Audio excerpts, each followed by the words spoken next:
and you're drinking water and I'm drinking soda, chances are I'm not going to eat less hamburger to account for the fact that I'm taking in hundreds and hundreds of calories from soda. And so what we've seen over time is that if you look at the solid food diet, it's remained relatively constant in terms of the number of calories average per day per person. What's gone up dramatically, and there's some beginnings of decline now, is that calories in liquid form, like soda, like sports drinks, like different coffee drinks, they're just piling on top of the other calories, and they don't make us full. And so because they don't make us full, we just tend to take in more and more and more of them. And the portion sizes of these drinks has also gone up over time. So what was a single serving 10 years ago is smaller than what is a single serving today. And all these little things add to our calories. And it may sound small, moving from a 12-ounce can to a 20-ounce bottle. But in reality, it's not small. Because if you ask the question, how many additional calories among children, for example, daily extra calories are driving the increase in obesity, it's only about 165 calories per day over the past 10 years. And if you ask the question among adults, it's only about 220 calories. And so if you have these little changes where someone is increasing the size of their beverage by 40 or 50 calories on a daily basis, this actually is really contributing to the excess calories that we're taking in. So this is the primary motivation. Now, we first did this study. We've done 2 rounds. I'm going to present primarily the second round, but just to give you a sense of the first round. So in the first round, the question was, if you give adolescents information about calories in an easily understandable way, does it impact the number of sugary beverage purchases? Now, this is not in a lab. This is not in a school. This is going out into Baltimore City in the corner stores where the kids live and just looking at their purchase behavior. And importantly, here's what we're not doing. We're not stopping the kids and collecting receipts. We are simply sitting in these stores and watching what they're doing to see the pure effect of information on behavior. So in study number 1, what you're looking at are the main results. So this is baseline. So these are odds ratios. And so the baseline red bar is the life without any information. And then we tested absolute calories. And I'll show you these signs for the second study. But basically that a bottle of soda has 250 calories. Percent daily value, that a bottle of soda is about 12% of total daily intake. And then the physical activity equivalent. In this case, that a bottle of soda is 50 minutes of running. And so then the most significant effect then, if you tell kids they have to run for 50 minutes, they purchase less soda. So there's no surprise there. It was exactly what we expected to find, but it was very encouraging. This is a really low-cost intervention. It's easy to do, and there seemed to actually be some really good learning that happened. And what was interesting is I was so excited when this study got funded. I thought it was such a fun idea. I was excited to do it. And then I start driving around the neighborhoods where I wanted to do the study, low-income black neighborhoods here in the city. And I got really discouraged because I thought, if you live in a neighborhood where there's open-air drug trades on the corner, where there are boarded-up houses everywhere, there's lots of other petty crime happening, do you really care about the calories in your beverages? And in fact, among this population, they did care, and they did make changes. And so when this paper dropped, it got a lot of press from reporters. And the message or the question they kept asking me was, well, what would happen if you did this among middle-income white women or a group for whom nutrition may be more important? My best guess, which is just that, it's a guess, is that I think these results would be magnified. But we had still remaining questions among the group that we targeted, which is black adolescents. So we went back into the field, and we wanted to fill some key gaps in literature. And one gap was, when we think about persuasive types of calorie information, apart from just saying a bottle of soda has 250 calories, are there certain ones that are more persuasive with this group? And I would imagine, generally with Americans, what do people tend to relate to when they hear information about calories?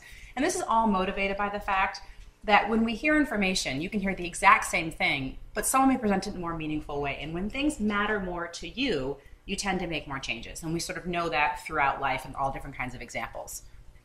We also didn't know if information would actually lead kids to make more subtle changes. Like you walk into a store and you see the information about the sign and you think, I want to make a change, but I still want my Coke. So I'm going to buy a can instead of a bottle. So you also wanted to look at those sorts of changes that were happening among the kids.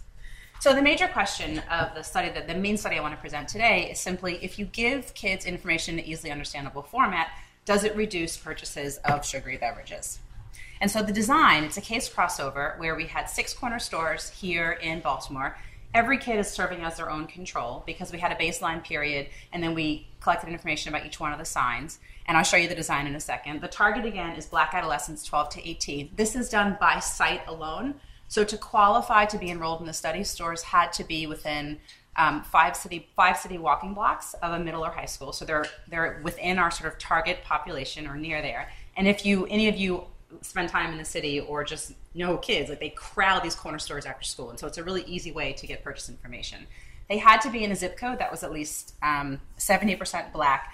And importantly, the stores had to sell water and diet soda. Now that sounds pretty simple, right? You walk into a store, you can get a water or a bottle of diet soda. That is not the case in a lot of these stores. And in fact, some store owners said, I really want to participate in this study. And I said, but you're going to have to stock water. And I said, we don't have enough shelf space for that. I mean, these stores, I'm sure most of you have been in them, they're tiny. They're 400 square feet, 500 square feet, if that. And there's very limited, very scarce shelf space. And the other thing that was interesting is, and basically this is me going around all these signs with a little badge and saying, hi, I'm from Hopkins, can I work with you? And another thing that was interesting was a couple store owners would say to me, let me make sure that I understand your design. You want to put up information to get our customers to purchase fewer sugary beverages. And I said, yes. And they said, no, thank you. Because this is a primary, for many of these stores, beverages are a primary driver of revenue. And so that was something that we had to grapple with along the way. But, my feeling is that if you want to make a change in the real world, you got to go to the real world. And it's messy and it's confusing. And in Baltimore, 90% of corner stores are Korean owned. So we actually had to bring on a Korean graduate student from here who was fluent that should actually go into the stores with us and help us actually discuss the design and make sure the store owners were on board, because there were a couple instances where we get there and we're ready to actually, baseline's over, ready to put the signs up, and the store owners are like, no, you can't do that. And we're like, well, wait, we had an agreement. So it was sort of this communication, this sort of understanding what we were doing, making it clear to them that we weren't trying to hurt their sales. And now the tricky thing, which we could talk about at the end, is that to date, there really is no strong evidence as to whether or not these sorts of things actually impact the bottom line. And to do these sorts of studies in a meaningful way over the long term, you need to be able to tell a story, which is, if kids are thirsty, they're going to buy something. And so this is going to be a cost-neutral intervention. But at this point, we cannot say that because we haven't done the cost analyses. But I'm digressing. So these are the 6 stores. These are all located in West Baltimore. Some of you may have seen these. They look like typical corner stores. And they were all, again, in predominantly black neighborhoods. And we had RAs, and actually Natalie just walked in. She was one of our RAs. We had RAs that would just sit in the stores, and they would just watch what the kids were doing. And so this is the shock. And so how many of you have been in these Baltimore corner stores? Wow, that's it. Wait, raise your hands higher. Wow, that's interesting. So about a third of you. So basically, if you walk into these stores, they're tight. So it's like from that wall to halfway down the screen. And often they have a bank of beverage cases. And so on that bank of beverage cases, we hung one of these signs one at a time. So an adolescent walks in the store, and maybe they see this sign, or maybe they see the next sign. And this is randomized across stores, where each kid sees each sign once in each store. And there are 4 messages that we're testing. The first 2 on your left are from the original study, so 250 calories. This is sort of absolute calories. This is how, for any of you who have been in a city now around the country, or even Chipotle here in the Homewood campus, if you've seen calories posted in restaurants, this is how it's done. So they just give you calories and nothing else. 15 minutes of running came from the original study, which we found an effect there.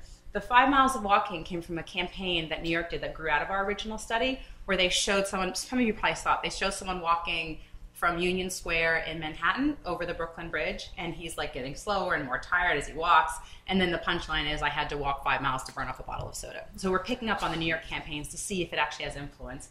And then we did 16 teaspoons of sugar, also pulling from one of the New York campaigns. And I'll tell you that to get to this point, to sort of figure out, well, what of many different types of equivalents could we test, we actually talked to a bunch of kids, Black kids, Hispanic kids, just to get a sense of what message, if you heard it, would deter you from getting a beverage. And almost inevitably, we tried dancing, we tried basketball, we tried things that probably have more pleasure associated with them, and the kids were like, I'll do more of that. I'm not going to run, and I'm not going to walk. And I think one of the reasons this might work well generally is people have strong feelings about running and walking, be they positive or negative. But then also here in Maryland, kids have to do a 1-mile fitness test. So they know what it's like to have to get through a mile. And so then you tell them 5 for one drink, and they're like, okay, that might actually have an influence on my behavior. So here's the design. Again, we've got 6 stores. We've got our baseline period. This is life before we've done anything. We're just watching what the kids are buying. And then we have this burn-in period, which is about a week, where the signs get hung and no information is collected. It's a chance for the kids to get oriented to the information. We would have RAs sort of listening to what the kids were saying. This was not anything that we recorded, but just to get a sense of how they're responding to it. Then we throw up one of those 4 signs I just showed you. We would pull down the sign after about a month or so, have a washout period, so there's nothing posted, life returns to normal, throw up a new sign, burn it in, and then start collecting again. And this went on for the whole year. Now, what we did in this study, which was unique, and we hadn't done in the prior one, and I don't think has been done in the healthy eating literature, is we asked the question, Well, what happens to the kids' behavior once you take the signs down at the end and life returns to normal? Do any of the changes in behavior that we observed potentially during the intervention phase, do those persist afterwards? And so we also had a post-intervention period, and I'll show you those results. So any questions about the design or the approach? Okay. So the outcomes that we cared about, we wanted to know the number of calories that kids are buying. We wanted to know whether or not they bought an SSB. We wanted to know if the SSB was larger than 16 ounces. And so while we're doing this, Bloomberg, at the time was mayor, is trying to push through that ban that says if you live in New York City, you cannot sell, and you're a vendor, you cannot sell a beverage larger than 16 ounces, a sugary beverage larger than 16 ounces. So we thought, well, we're in the stores, we can collect that data. And so we were also able to test that at the same time.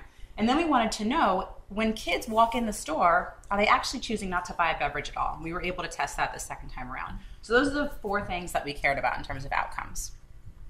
And then to model these, what you're looking at here is the outcome on the left-hand side that I just described, and then the model specification on the right-hand side. So Tobit's for the total calories, and then Poisson regressions for the outcomes that were 0, 1.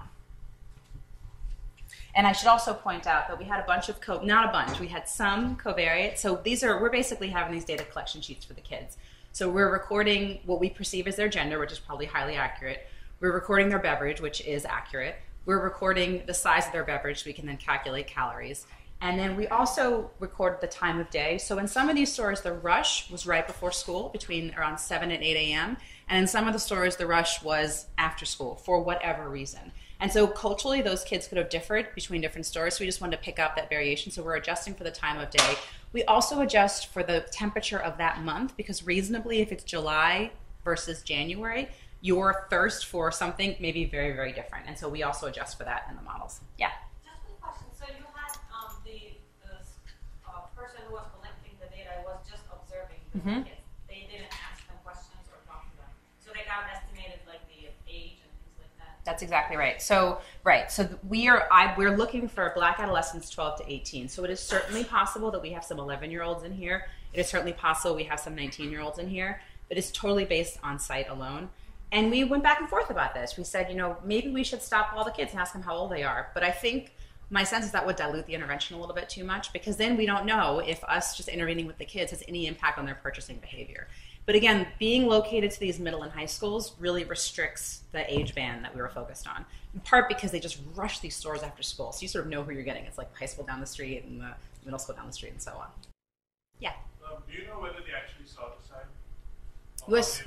Yeah. So what I'm not going to present today, but which is another part of the study, is so for a 25% sample, we waited until they left the store, and then we actually did an exit interview. And this was a question that came up the first time around. Did they ever even see it? And the reason this is so important is because all the menu labeling literature shows that only about 30% of people even see these signs in restaurants. And so a reasonable question, which you're asking, is, do they even see the signs, or they're just sort of following the drinks that their friends are buying? And in fact, yes, I would say I think 56% of kids noticed the signs. And of those, most said that it influenced their behavior, most meaning about 80%. Most said they trusted the information, and most said they changed their beverage as a result. Now, this is a 25% sample after they've left the store, and I think they had to be 100 feet from the store before we even intervened. And the way that worked is the RA in the store would text the RA outside and say, watch for the kid with the yellow jacket, because you would know what that kid had purchased. And so that's how we got the kids and linked it to their purchases. That answer your question? Okay. So what did we find? So this is a busy slide, but I want to point your attention to one thing, which is this is the percentage of kids in Baltimore City, or in our sample, but representing Baltimore City, who purchased a sugary beverage on a typical day. And as you can see, it's about 97% of kids. So pretty much every kid going into a corner store in our sample, and probably not all that different from other kids in Baltimore, is buying some sort of sugary beverage. And so that number is really striking. There's lots of room for improvement. It's hard to get much worse than that percentage. But I think what also that speaks to, and this is sort of a different tangent, but this idea that our preferences are so strongly shaped by our worlds. And if you're growing up in a world where what's available to you is cheap, palatable, sugary beverages, it's not surprising that that's what you want when you go into these stores. And it's interesting because a lot of the kids in the focus groups, I would sort of say things like, do you drink a lot of water? Have you ever had Diet Coke? And they had very strong feelings about Diet Coke. They said it was disgusting, I didn't like it, but none of them had ever tried it. And then with water, well, it doesn't taste good, so I don't want to drink it. And so there had never been that connection in youth about thirst and quenching it with water. At least that was a takeaway that I got from the focus groups. And these sorts of behaviors, having a sugary beverage before school, having a sugary beverage after school, are very hard to break. And so I think the bigger question this research raises is, how do you stop that number from ever being 97% in the younger kids? How do you sort of change their preferences? But obviously we care about the groups that already have very high prevalence. And so what we're going to present today is one way to sort of try to shift that curve downwards. So I'm going to show you this graph 3 different times for the different outcomes. And what you're looking at here on the Y is calories, and then you have those 4 signs. If you remember, this is the state of the world with no information. This is the baseline period. You've got absolute calories, teaspoons of sugar, minutes of running, and miles of walking. So of these 4 signs, when we look at the outcome of number of calories purchased, if you want to get a kid to purchase fewer calories, tell them they have to walk for 5 miles. So that's the punchline here. And then the punchline for the next outcome of the dichotomous variable of do you purchase a sugary beverage or do you not purchase a sugary beverage, the punchline is tell a kid they have to run for 50 minutes or walk for 5 miles. Those are the 2 things that seem to matter among this group. And then for the outcome of a large volume sugary beverage, which is something that's bigger than 16 ounces, tell a kid any of those 3 equivalents, teaspoons of sugar, minutes of running, and miles of walking, and they will purchase fewer large volume sugary beverages. And as you probably heard throughout those 3 outcomes, the consistent thing is the miles of walking. And that seems to be, for whatever reason in this group, that seems to be the thread that was most impactful on these kids. So probably what you're thinking is, okay, so if you're seeing a decline, where is it actually happening? And so what you're looking at here is the percentage change. You've got baseline in dark gray, you've got intervention in light gray. The first 5 groups here are sugary beverages, and then over there you have the non-sugary beverages. And so this includes soda, fruit drink, iced tea, sport drink, and other, all as sugary beverages. And then the non-SSBs are water, 100% juice, and diet. And then the far end is those kids that actually did not buy a drink. And so starting from this side, what you can see is that the significant declines in sugary beverages happen because kids purchase fewer soda, fewer sports drinks, more water, and more diet soda. But if you look at those last 2 bars, more kids also walked out of these stores post-intervention without actually buying anything. And that's the story that becomes complicated to tell to store owners, because what I want to be able to say to them is that don't worry, your kids are just going to shift over here. What this suggests is that that shift is not so clear unless those non-SSBs are more expensive. And we didn't look at that number, so we don't know the answer to that. Now, what's interesting is that we're seeing this uptick in fruit drink here, and we had the exact same uptick in the original study, but it wasn't significant, and here it is. And so, my best guess, which I think is probably right, is that a kid sees the sign and they think, I want to make a better decision. I'm going to get something that's healthy, and to me, fruit juice is healthy. And so when we did the focus groups on the front end with these kids, I lined up what must have been a dozen beverages, and a couple of them were the obvious things like Coke and Sprite, so very clear soda. And then the rest of them were sort of the ambiguous fruit-ish drinks. So like fancy things like that BA water, that BAG flavored water. And then things like Tropicana, so 100% juices. And then some of the things with added sugar like Tang and some other drinks.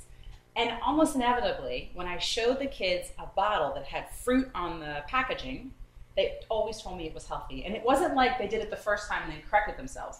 Every single time, and this is happening sequentially very quickly, I showed them a bottle with something that had a fruit on the cover. They told me it was healthy. And so I think it's really challenging from a marketing perspective, because I think the kids really are trying to make the right choice.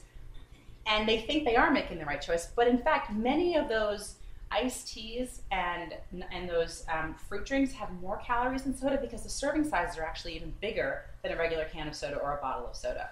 So it's a tricky thing, and some of it even have more sugar. And I don't know the best way to educate kids about that, apart from getting them to read labels, which most Americans don't do at all. So that's my best guess of what's happening here.